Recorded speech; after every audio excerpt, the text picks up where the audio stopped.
Mainit pa sa tag-araw ang ginawang paglilinaw ni Manong Joey De Leon. Kaugnay nga po sa pinag-uusapan, maiskandalo, maintriga, makontrobersyal na panayam. Hindi naman actually panayam, but yung naglabasan ng mga tinawag niya lang fake news. Ano ba yan? Fake news! Kasi nga naglabasan nga yung mga chika na di umano nalulugi na yung Itbulaga, kesyo magsasara na, basta may mga kinalaman sa may mga kinalaman sa pinansyal at saka yung hindi na raw magtatagal yan. So rumesbak si Manong Joey at saka si Tito Sen nung nakaraang linggo, actually Monday yata yung napanood namin na episode na talagang kinastigo niya yung mga kinastigo nila yung mga nagpapalabas ng ganong balita na sabi nila kailangan tumagal muna kayo ng 15 years. Pag umabot man lang kayo ng 15 years, luluhod pa ako sa harap ninyo, sabi ganon. Or i-break ninyo yung 45 years na record ngayon ng Itbulaga at in fact pinagmalaki nga nila na doon sa lumabas na parang site nandoon ang Itbulaga bilang isa sa longest pa, sa longest running TV show sa buong mundo. Take note, buong mundo. Kaya nga naman ako talagang, syempre nakaka-proud din naman kasi syempre yung mga Pilipino mailagay sa mapa ng buong mundo na ang Itbulaga ang isa sa longest running TV shows. Syempre bongga nga naman. But kinorek nga ito ni Manong Joey recently kasi nga yung paglilinaw na naglabasan kasi nga sinasabi nila Showtime yung pinatatamaan na umabot man lang, umakarating man lang ng 15 years, ganyan hanggang nilinaw nga nitong nakaraang Biyernes, April 19, sinabi ni Manong Joey na hindi po Showtime ang aming pinatutungkulan kundi yung mga SOCMED mula sa Facebook, yung mga vlogger, yung mga nagti-TikTok, at yung mga ibang, yung mga influencer na tinatawag na sinasabi nila na yun na nga, yung mga balitang pinakalat nila na magsasara na ang Itbulaga dahil nalulugi na, etc. Tapos, parang na implicate pa yung pangalan ni Mama Ogie Diaz doon. Hindi ko masyadong naintindihan yung kwento, pero sinasabing isa rin yata si kapatid or Mama Ogie sa pinagmulan daw yata ng ganong chika. Hindi kami sure doon pero hindi na namin pinatulan din kasi yung ganong klaseng balita kasi sabi nga namin whether Itbulaga likes it or not, yung ganong statement syempre walang ibang patutungkulan kundi yung katapat nila, di ba? May mga nagsasabi nga na kahit nilinaw niyon, may mga pasaway pa rin talagang pilit silang pinagsasabong, lalo pat nung mga nakaraang panahon, ang talagang nakatapatan naman talaga ng Itbulaga ay yung isa pang version ng Itbulaga na ngayon ay hindi na natin napapanood. And in fact, parang tinuturo din ngayon bilang culprit or siyang may pakana umano ng ganito mga klasing balita na hindi kagandahan, at yun na nga pinagugulo ang situation. But kami bilang, sabi nga ni Manong Joey, kung 40 plus years na at magpi-50 years na sa ere ang Itbulaga, parang gano'n na rin kami katagal nanonood, kaya nasanay na kami, parang hindi naman ito yung pinakamabigat or pinaka-controversial or pinaka-iskandalosong item na hinarap ng Itbulaga kasi mas marami pa talagang mga kontrobersyal na balita na sumabog simulang magsimula sila kasi nga di ba sila nagpataob sa namamayagpag noong TV show na Student Canteen, at ang dami rin nila pinagdaanan. In fact, nag full circle na nga sila kasi lahat na yata ng mga major television networks ay naikot na nila mula sa Channel 2, Channel 5, 7, 9, hindi ko lang alam kung nag-13 or basta yung mga major. Pag sinabi naman po nating major, yung talagang yung parating maraming programa na namamayagpag sa ere yun. So anyway, to cut the story short, tahimik syempre yung kampo ng It's Showtime, although madalas may mga defenders itong Itbulaga na napaparatangan kasi nga naman for the longest time may mga gusto nating i-correct doon si Manong Joey na sinasabi, kasi sinabi niya doon sa paglilinaw niya na never naman yata silang siniraan ng kapitbahay. Kapitbahay ang tawag niya sa It's Showtime, ano.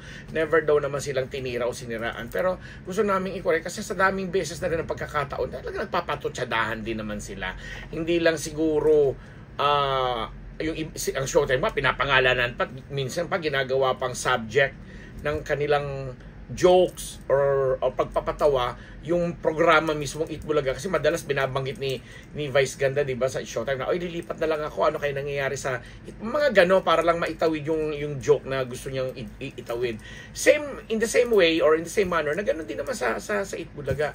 Kaya gusto namin i-correct si Manong Joey doon na hindi sila nagpaparinigan. Merong mga ganon, pero again, in a friendly way, in a friendly manner nga, kung friendly yun para sa kanila. Pero para kasi sa mga ardent or mga avid supporters nila, syempre, masakit yun na sinisiraan ang programa ng bawat isa. Kasi nakapag-develop na rin naman ng sarili niyang audience ang It's Showtime, na syempre ang Itbulaga, ganoon din naman ako. I'm an Itbulaga fan for the longest time, kasi yan ang unang-una talagang noon time show na talagang tinangkili ko nung simula magkaroon kami ng telebisyon. Para telebisyon, mga 45 years ago, doon lang kami nagkaroon ng kauna-unahan namin TV, kasi nung mga panahon pong inabutan ko, mga early 80s, hindi pa ganoon ka progresibo ang mundo ng ang mga tao pagdating sa pagkakaroon ng pag-aari ng TV. Kasi naalala ko pa, una naming TV, black and white pa, tapos talagang D-box pa, tapos walang remote control, pipihitin mo pa. So, mga ganun. Yung inabutan ko ng mga time na yon. So, talagang nagustuhan ko rin naman, and although maraming sabi ko nga, mas marami pang kontrobersyal, mas iskandalosong balita ang hinarap ng Itbulaga, kasi sari-sari mula sa mga segments nila hanggang sa mga mismong host, mga iskandalong mga kakaiba. So, itong ganitong klaseng balita ngayong 2024, patay ko, wala, chicken na lang yun sa kanila. Wala nang kumbaga, deadman na lang. Kung paano na rin gusto sabihin ngayon ng It's Showtime na, eto, tatahitahimi kami sa kabilang gilid, pero masaya kami at nai-enjoy namin ang aming palabas. Something like that.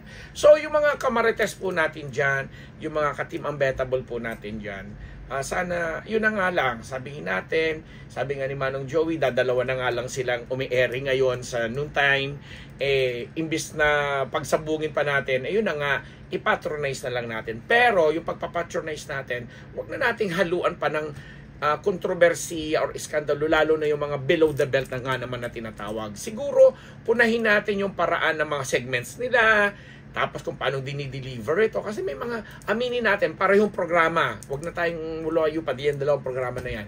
May mga sensitibong bagay na talagang minsan hindi nila naiiwasang banggitin or talakayin or sambitin sa kanilang mga show, sa kanilang mga spills. Pero pwede natin patawarin siguro lalo pag nakaka-offend sila, humihingi naman sila ng dispensa. Pero tayo mga nanonood, tama sila, i-enjoy na lang natin. Dahil kung hindi mo na-enjoy, may remote control ka, o di ilipat mo, puntahan mo yung programang gusto mong panoorin, diba? Kasi at the end of the day, tayo naman po yung may hawak ng ating mga remote controls. Kami, isipin nyo kung nung araw pa nangyayari yan, dilalapit ka pa sa TV para patayin, mai-stress ka lang. Ngayon, at least may remote control ka na, makokontrol mo na ang mga show na gusto mong panoorin. Kung may signal, kung may cable kayo, na maililipat-lipat ninyo sa mga ibang palabas, kasi ang dami na rin namang nagkakalat, or yung iba, sasabihin na lang na wag na lang nilang panoorin kasi happy na silang nanonood sila sa kanilang mga cellphone, sa kanilang mga gadget, ng mga ibang palabas na gusto nila. Ganoon lang kasimple yun. Kaysa naman kung ano-ano pang mangyayari, kung ano-ano pang mga pagbibintang.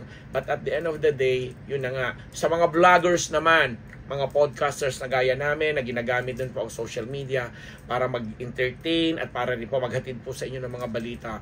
Tama nga naman si Manong Joey at iba pa na nagsasabi rin na mas maging responsable po tayo sa paglalabas natin ng mga balita na anything na hindi lang para magkaroon tayo ng clout, magkaroon tayo ng maraming subscribers, etc. O kaya pagkakitaan ang mga ganyang klaseng balita. Kasi at sabi ko nga po, at the end of the day, tayo rin po ang huhusgahan, tayo rin po ang titingnan ng ating mga viewers, ng ating mga subscribers or supporters kung tayo ba'y kapanipaniwala, may kredibilidad, at kung ano ba talaga ang layunin natin sa ganitong klaseng industriya para makisawsaw pa o para yun na nga, makisali sa mga ganitong kaganapan, di ba?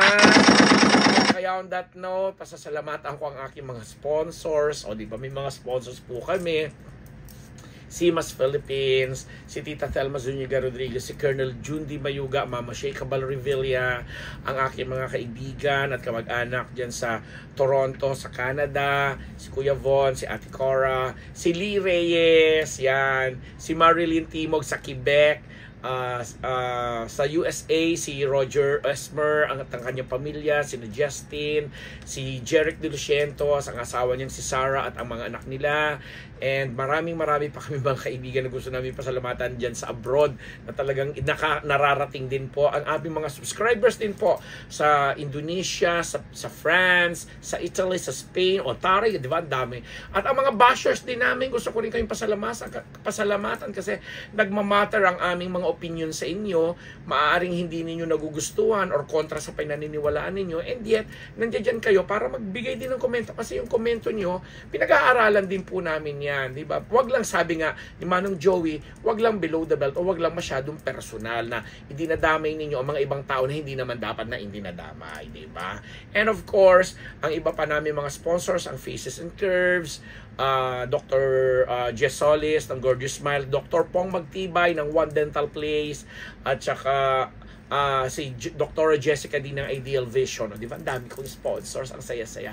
At ang mga kagaya ko po naming Marites sa aming Marites University sa Scat Media, at ang mga tumatangkilik po sa mga panulat ko po sa Hataw, sa Bulgar, at saka sa online Philippines.Chronicle. O yun lang po. Maraming salamat po sa inyong lahat. Ako po ang inyong lingkod, Papa Ambeta Walambet Nabus. Nagpa.